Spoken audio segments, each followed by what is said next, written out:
गरीब की शादी। शशि की सौतेली माँ ने उसकी शादी की तो बड़े घर में, लेकिन पति कोई काम न करता। आप ससुर जी के साथ काम पर क्यों नहीं जाते? अब हाँ जाऊंगा, लेकिन कल से। आज जरा मैं दोस्तों के साथ घूमने जा रहा हूँ। शशि के 2 बच्चे होते हैं, लेकिन रमेश का हाल वैसा का वैसा ही रहता है। एक दिन, सुनिए ना, बच्चा रो रहा है, इसके दूध के लिए पैसे नहीं है। अरे तो पिताजी से ले लो ना। क्यों? अगर आप में कमाने की क्षमता नहीं थी तो शादी क्यों की? तभी घर आई बड़ी ननद बोल पड़ती है। आहा हा हा, तुम्हारी माँ को साफ साफ कह दिया था कि लड़का ना कमाता है ना कभी कमाएगा। हम 4 बहनें हैं इसका ख्याल रखने के लिए, और पिताजी का इतना सारा पैसा, तुम्हें किस चीज की कमी रखी है? लेकिन थोड़े ही सालों में तकदीर बदल जाती है। शशि का ससुराल गरीब हो जाता है। सब बिकने के बाद शशि अपने पति, बच्चे और सास के साथ किराए के मकान में आ जाती है। मैं कोई नौकरी करना चाहती हूँ दीदी। अरे इतने बड़े घर की बहू थी शशि, तुम नौकरी करोगी? नहीं नहीं नहीं नहीं। नहीं करूंगी तो घर कैसे चलेगा? बच्चों को भी तो पालना है ना। तभी शशि का भाई आ जाता है। शशि, ये ले राशन का सामान, किसी भी तरह की कोई भी जरूरत हो तो बताना। भाई, अब मैं नौकरी करूंगी। देख बहन, वैसे तो मैं तेरे साथ हूं, लेकिन हाँ, मैं ये भी चाहता हूं कि तू अपने पैरों पर खड़ी हो जा। शशि को एक प्ले स्कूल में छोटे बच्चों को संभालने की नौकरी मिल जाती है।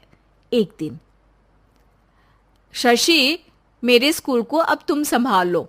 मैं कुछ दिनों के लिए अपने बेटे के पास जा रही हूं। लेकिन प्ले स्कूल अकेले मैंने कभी नहीं संभाला है। अब ये सब मैं नहीं जानती।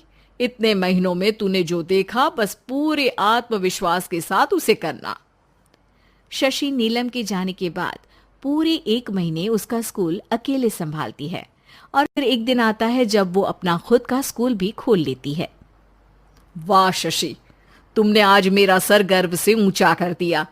तुम्हारा यही आत्मविश्वास तुम्हें बहुत आगे ले जाएगा। नीलम, बहुत आगे जाने की चाह नहीं है, बस ये छोटा सा स्कूल मेरे बच्चों की अच्छी शिक्षा में मेरी मदद करे, यही मैं चाहती हूँ। शशि थोड़े थोड़े पैसों से ही अपना परिवार पाल रही थी। एक दिन उसके घर उसकी बड़ी ननद आती है। अरे भाभी, घर में कूलर तो लगा लेती, मेरी माँ को कैसे पंखे में लिटा रखा है। अरे तो शशि कौन सा एसी लगा कर सो रही है, वो भी तो यहीं रहती है ना मेरे पास।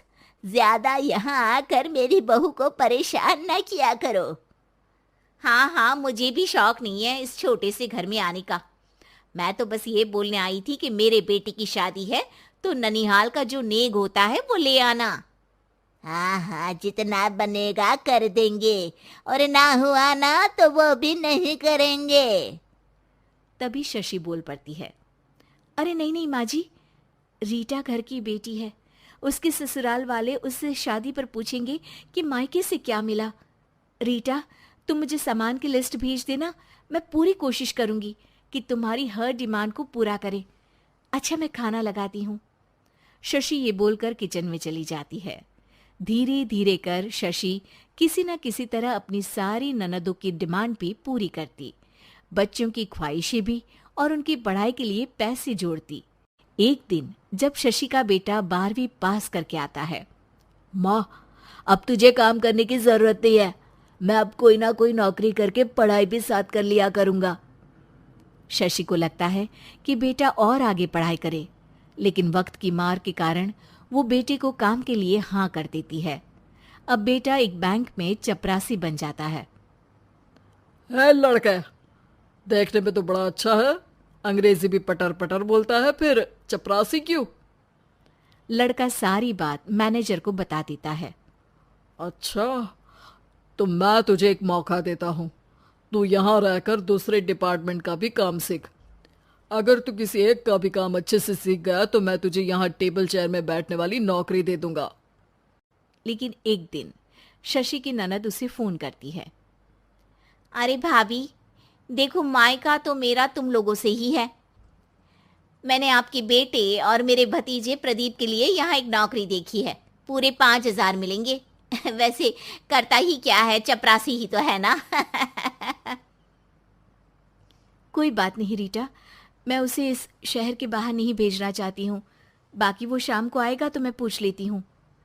वहीं प्रदीप मैनेजर की बात से खुश हो जाता है और मैनेजर के काम पर ही नजर रखने लगता है।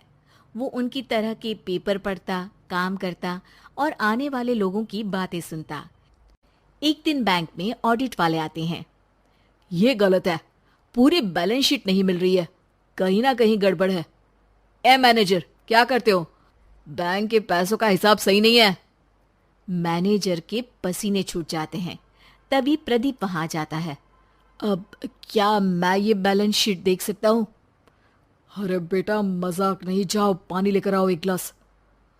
प्रदीप मैनेजर को पानी लाकर देता है और फिर ऑडिटर से कहता है, देखिए सर, मैं आपको बता सकता हूँ कि कैसे बैलेंस शीट को आप लोग गलत तरीके से जोड़ रहे हैं। ऐसा बोलकर प्रदीप एक एक कर सारे डाउट क्लियर कर देता है। अरे हाँ, ये तो पॉइंट हमने देखे ही नहीं थे। गुड, कौन है ये बच्चा? तभी मैनेजर बोल पड़ता है, अब हमारे यहाँ अकाउंट में नया आया है। ऑडिटर के जाने के बाद, वाह प्रदीप, आज तो तुमने मेरी नौकरी बचा ली। और आपने भी तो मेरी नई नौकरी लगा दी, अकाउंटेंट की। बस फिर क्या था, प्रदीप ने एक बार जो सफलता की सीढ़ी चढ़ी, बस चढ़ता ही चला जाता है। फिर एक दिन शशि की ननद, अरे भाभी कैसी हो? घर को तो बड़ा ही सुंदर चमका रखा है। अरे बेटी, कैसे आना हुआ? तू तो इस छोटे से घर में आना भी नहीं चाहती थी। कोई खास काम है क्या? अब हाँ, वो माँ, मेरा जो मजला बेटा है ना, वो अकाउंट से पढ़ाई कर रहा है, तो प्रदीप से बोलकर उसकी भी कहीं अच्छी नौकरी लगा दो ना। सास और शशि समझ जाते हैं कि कैसे पैसे आते ही लोगों के बात करने के तरीके से लेकर रिश्ते निभाने तक में बदलाव आ जाता है।